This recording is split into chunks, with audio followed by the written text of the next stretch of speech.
Welcome all the dear viewers to our digital platform Aksharam Pathshala. So nowadays we are working on language function series. આજકાલ આપણે જે કામ કરી રહ્યા છીએ કે લેંગ્વેજ ફંક્શન સિરીઝ પર આપણું કામકાજ ચાલી રહ્યું છે. So once again I have brought a very useful, a very interesting language function title which was also previously asked. આજે ખૂબ જ ઇન્ટરેસ્ટિંગ અને ખૂબ જ ઉપયોગી એવા લેંગ્વેજ ફંક્શનની આપણે વાત કરવાના છીએ કે જે ભૂતપૂર્વ બોર્ડના પેપરમાં પૂછાઈ ગયું છે. સો let me show you the title. So here we have the title. તો આજે આપણે જે અભ્યાસ કરવો છે તે આપણી પાસે ટાઇટલ છે એક્સપ્રેસિંગ કમ્પેરિઝન. કમ્પેરિઝનનો મિનિંગ પહેલાં હું તમને ક્લેરિફાઈ કરી દઉં. કમ્પેર મતલબ કે તુલના કરવી. એક વ્યક્તિની બીજી વ્યક્તિ સાથે તુલના થઈ શકે, કોઈ ચીજ વસ્તુઓની અન્ય ચીજ વસ્તુઓ સાથે તુલના થઈ શકે, ધાતુની ધાતુ સાથે તુલના થઈ શકે, પ્રાણી પંખીઓની પણ એકબીજાની સાથે તુલના થઈ શકે. So in this comparison series first of all we are going to discuss about positive degree. તો કમ્પેરિઝનને બીજા નામથી પણ ઓળખવામાં આવે છે degree. So there are basically 3 types of degree. 3 degree છે. I think you all know that. તમે જાણો છો. Number 1 is positive degree, second one is comparative, and the third one is superlative. But today we are going to discuss positive degree. આજે આપણે જે અભ્યાસ કરવો છે તે કરવો છે પોઝિટિવ ડિગ્રીનો. Okay, but before we start making the sentence, I have some rules that you should watch them and study them. તો વાક્ય બનાવી એના પહેલા થોડા નિયમો છે. ચલો આપણે જોઈ લઈએ, સમજી લઈએ. આ ડિગ્રીમાં વિશેષણનું મૂળરૂપ ઉપયોગમાં લેવાય છે. વિશેષણ એટલે કે એડજેક્ટિવ્સ. હવે સિમ્પલી જો હું તમને કહું તો એડજેક્ટિવ્સ મતલબ એવું કોઈ પણ એવા નામ કે જેનાથી કાં તો માણસની પ્રશંસા થાય અને કાં તો માણસની નિંદા થાય. જેમ કે આપણે કોઈને હોશિયાર કહીએ, વખાણ કર્યા છે. આપણે કોઈને મહેનતું કહીશું, તેના વખાણ કરી છે. આપણે કોઈ વ્યક્તિને ધનવાન કહીએ છીએ, વ્યક્તિને સારું લાગશે. પણ જો આપણે કોઈ વ્યક્તિને ઠોઠ કહીએ, નબળો કહીએ, સારું નહીં લાગે. કોઈ વ્યક્તિને આપણે આળસુ કહીશું, જો કે તે ખરેખર આળસુ છે, પણ તેમ છતાં તેને પોતાના માટે આળસુ સાંભળવું સારું નહીં લાગે. કોઈ માણસ માટે આપણે ગરીબ વિશેષણનો ઉપયોગ કરીએ છીએ કે જે એકચ્યુઅલી ગરીબ છે, પણ તેમ છતાં પણ તેના માટે આ ઇન્સલ્ટિંગ ફીલ કરવા જેવું છે. So what does the adjective do? Adjectives are either going to praise the person or depreciate the person. Adjective જે છે એનાથી કાં તો માણસની પ્રશંસા થશે અને કાં તો માણસની કોઈને કોઈ રીતે નિંદા થશે. ખાલી માણસની જ વાત થયું નથી, પ્રાણી, પંખી, નિર્જીવ નામ દરેક સાથે તુલના થઈ શકે છે અને દરેકની અંદર આપણે ખૂબી અને ખામી બતાવી શકીએ છીએ. So this is the first type of degree, positive degree. તો અહીંયા આપણે વિશેષણનું મૂળરૂપ ઉપયોગમાં લેશું. So there are 3 types of adjectives form. Like clever, clever is the main form, and then comes cleverer, that is called ER form. તેને આપણે ER વાળું રૂપ કહીએ. And then comes the cleverest, જેને આપણે EST વાળું રૂપ કહીએ છીએ કે જેની પાછળ EST લાગી જશે, cleverest. But here we are going to use the main form of adjective. અહીં આપણે વિશેષણનું મૂળરૂપ ઉપયોગમાં લેવાનું છે. Now here we have some more detail. વિશેષણ પહેલા અને પછી એસ લખાય છે. તો ડિગ્રીની અંદર એઝ પર ધ રૂલ વિશેષણ પહેલા એઝ આવશે અને વિશેષણ પછી પણ એઝ આવશે. નકાર વાક્યમાં વિશેષણ પહેલા સો અને વિશેષણ પછી એઝ લખાય છે. At the time of making negative sentences, આપણે જ્યારે નકાર વાક્ય બનાવશું ત્યારે વિશેષણ પહેલા સો લખશું અને વિશેષણ પછી એઝ લખશું. But this rule is not strictly applied everywhere. આ રૂલ જે છે તે એક્સેપ્શનલ છે, દરેક જગ્યાએ તેનો સ્ટ્રિક્ટલી યુઝ થતો નથી. Sometimes V find as before and after the adjectives in the negative sentences also. ક્યારેક ક્યારેક નકાર વાક્યોની અંદર પણ વિશેષણ પહેલા અને પછી બંને જગ્યાએ એઝ આવે છે. દેન નો અધર સાથે નામ એકવચન લખાય છે. Here we can make 4 types of sentences: positive, negative, no other and very few. હવે જ્યારે આપણે નો અધરનો ઉપયોગ કરીને વાક્ય બનાવશું તો ત્યારે આપણે કોઈને કોઈ જાતિવાચક નામ લખશું. નિયમ એવો છે કે નો અધર સાથે જે જાતિવાચક નામ આવે તે એકવચન આવે. તેવી જ રીતે વેરી ફ્યુ સાથે જે નામ લખીએ જાતિવાચક નામ, વેરી ફ્યુ સાથે લખાતું જાતિવાચક નામ હંમેશા બહુવચનમાં હોય છે અને નો અધર સાથે લખાતું જાતિવાચક નામ હંમેશા એકવચનમાં હોય છે. So students, always remember this basic detail. It will really save you from making minor mistake. નાની નાની ભૂલો કરવાથી આપણે બચી જશું. Okay, So I have some sentences to explain the topic very well to you. ખૂબ જ સારી રીતે અને સરળતાથી સમજવા માટે આપણી પાસે અહીંયા થોડા સેન્ટેન્સીસ છે. So let's have a look at જોઈએ. So the number one sentence is Chatur is as. Chatur is as.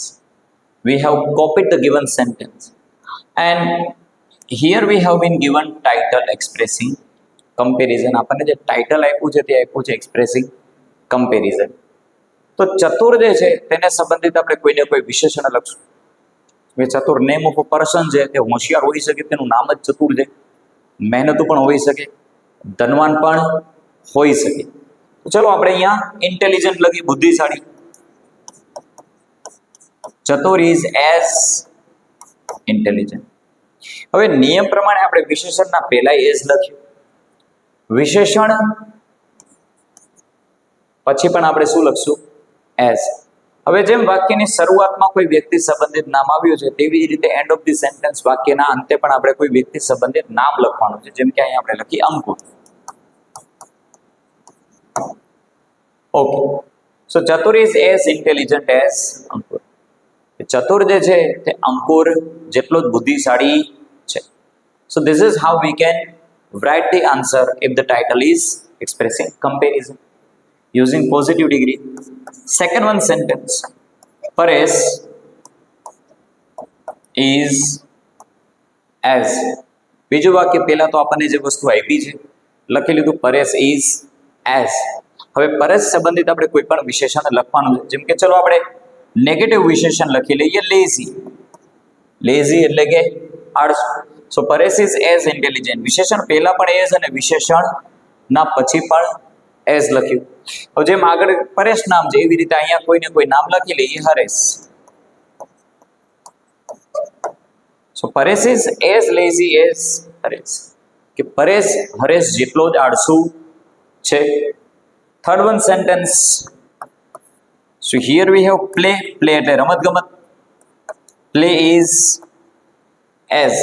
રમત ગમત જે છે, હવે રમત ગમત ને આપણે બુદ્ધિશાળી કે મહેનતુ કે આળસુ કહી ન શકાય. તો રમત ગમત કેવી હોય? ઇન્ટરેસ્ટિંગ હોય, કંટાળાજનક હોય, મહત્વની હોય. તો અહીંયા આપણે એ રીતે સરસ મજાનું વાક્ય બનાવી, પ્લે ઇઝ એઝ ઇમ્પોર્ટન્ટ.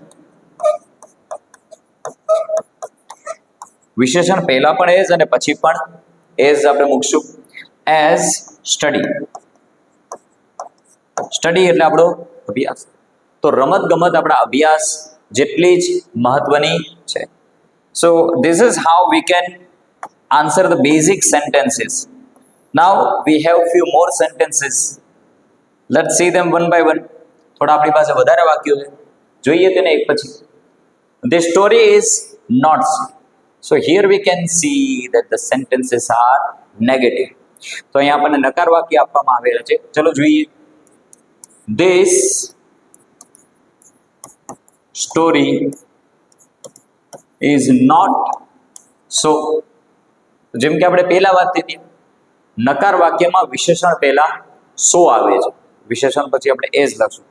પણ અહીંયા જે વાત થાય છે તે સ્ટોરીની વાત થાય છે.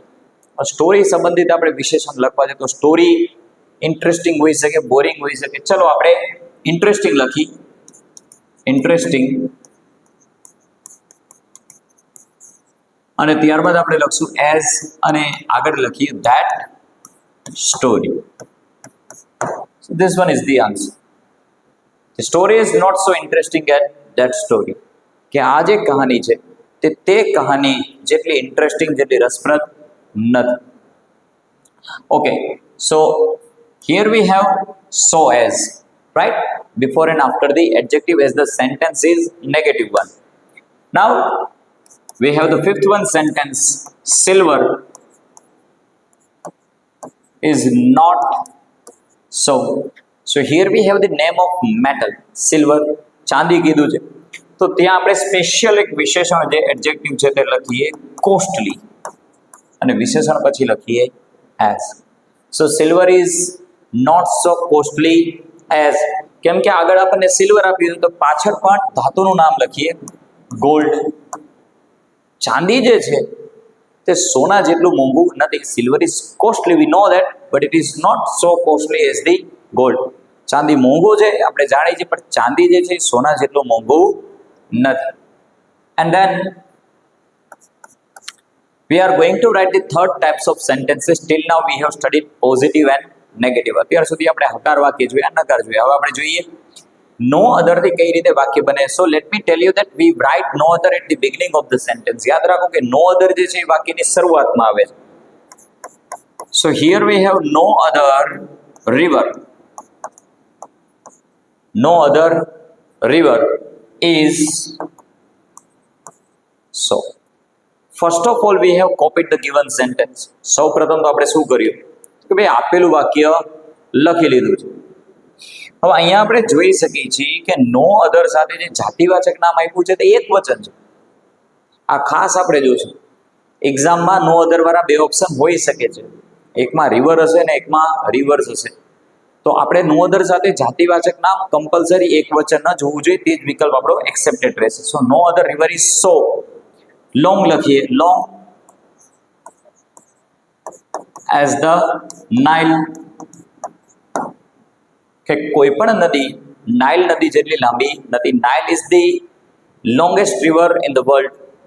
Okay, one more rule to tell you that હંમેશા નદીના નામ આગળ ધ લખાય છે. It's a rule.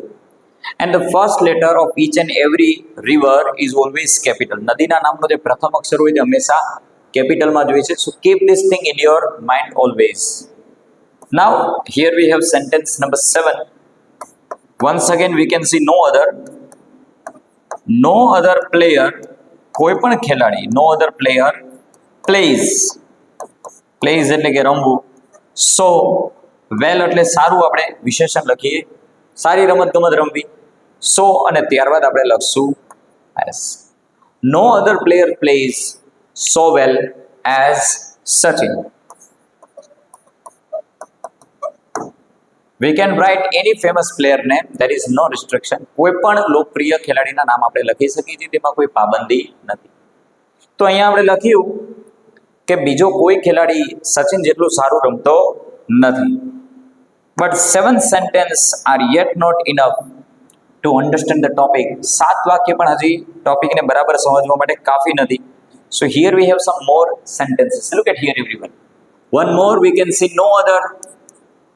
Let's make it. No other metal.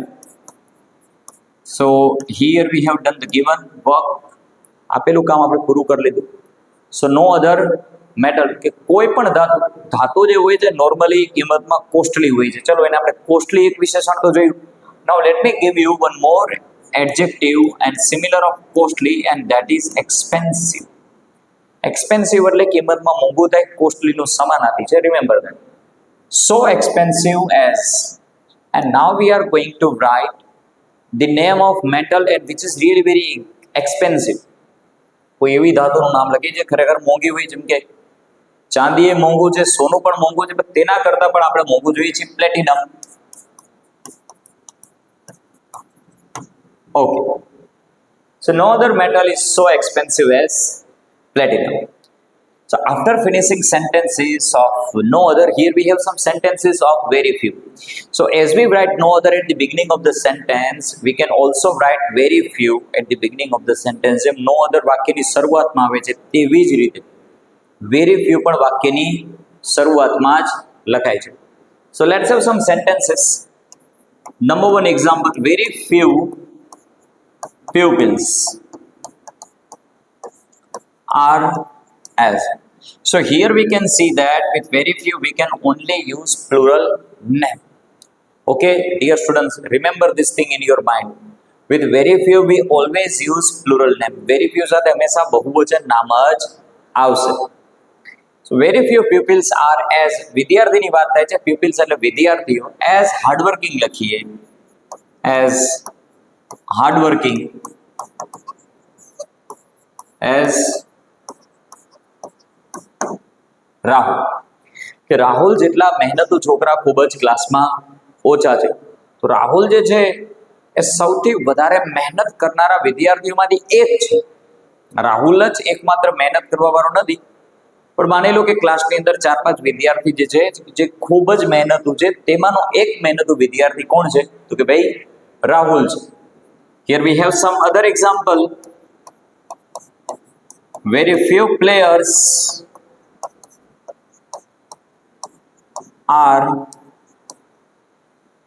as. Very few players are as કે બહુ જ ઓછા ખેલાડીઓ. ચલો અહીંયા આપણે વિશેષણ લખીએ, રીચ લખીએ, રીચ. અને વિશેષણ પછી પણ લખીએ એઝ, વિશેષણ પહેલા ને પછી આપણે અહીંયા એઝ લખશું. સો વેરી ફ્યુ પ્લેયર્સ, ફરી એક વખત આપણે જોઈ શકીએ છીએ વેરી ફ્યુ છે અને જાતિવાચક નામ એક વચન છે. અહીંયા તમે જુઓ કે નામ વેરી ફ્યુ સાથે નામ બહુવચન છે, નો અધર સાથે નામ એક વચન છે. So very few players are as rich as. કોઈ પણ ખેલાડીનું નામ લખીએ જેમ કે સચિન. બહુ ઓછા ખેલાડીઓ સચિન જેટલા ધનવાન છે. Last one sentence dear students for you. Very few subjects. So here we can see subjects are plural. Very few subjects are. ત્યારબાદ આપણે લખશું as. કોઈ પણ વિશેષણ લખી લઈએ જેમ કે useful. As. Very few subjects are as useful. As useful એટલે કે ઉપયોગી. So we are going to write our favorite subject name English. કે ઇંગ્લિશ જેટલા ઉપયોગી વિષય ખૂબ જ ઓછા છે. Very few subjects are as useful as English. So students, in this video we have discussed positive degree, and in positive degree we have made all the 4 types of sentences: positive, negative, no other, and very few. So I hope that this video lecture will really very help you to get the good mark if this topic is going to be asked in your board exam. So thank you for watching this video till the end. I will back with a new video lecture which is all about comparative degree. So we are going to meet once again on our new video lecture. Till then, dear students, just take care.